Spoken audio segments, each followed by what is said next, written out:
accident, obviously. Dad, on the Eiger Direct, it was the worst winter on record, from what I gather. That it just snowed nonstop. Dad's original plan for climbing the Eiger Direct was to do it in 9 days as a traditional alpine-style climb. An alpine-style climb, as opposed to Himalayan climbing of the era, was where you start at the bottom and you go to the top, and you don't leave anything behind. There's no fixed ropes that you're going up and down carrying gear or anything like that. You just start and don't stop till you get to the top.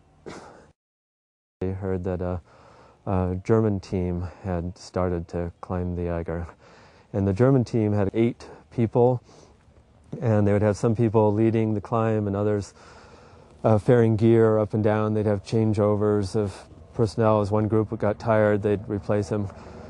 But that whole winter, it just kept storming and storming, and they ended up spending 6 weeks on the climb, and sort of in competition, in a way, with this German team, sharing ropes occasionally, sharing some leads, but somewhat independent as they were going up. And meanwhile, these ropes that were being put up, hanging from the wall, they were suffering some wear and tear, and they were very skinny ropes. It was a time when they thought that the skinny ropes would be okay.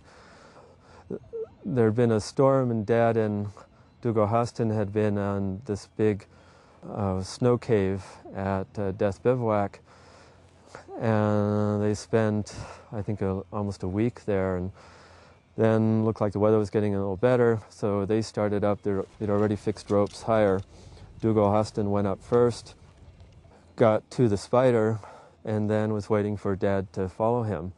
And on this one rope that should have taken only about 20 minutes to climb up the rope, he waited for an hour, then more than an hour, and Dad didn't show up, and finally he decided he was getting very cold and decided to go up a little higher. And meanwhile, this German climber had decided to go down, and he went down the rope that Dad was supposed to be on, well, got to that rope that Dad was supposed to be on because Dugo Hasten was higher, and then came back up and said that the rope was broken. It had broken over an edge. And at the same time, there had been radio communication with a German climber who was just ahead of them, that they'd seen somebody fall from down here. This Peter Gilman, a reporter, had been watching the climbers on telescope, and he'd seen somebody fall, and they weren't sure who it was at first, but they identified the red color as being Dad's. And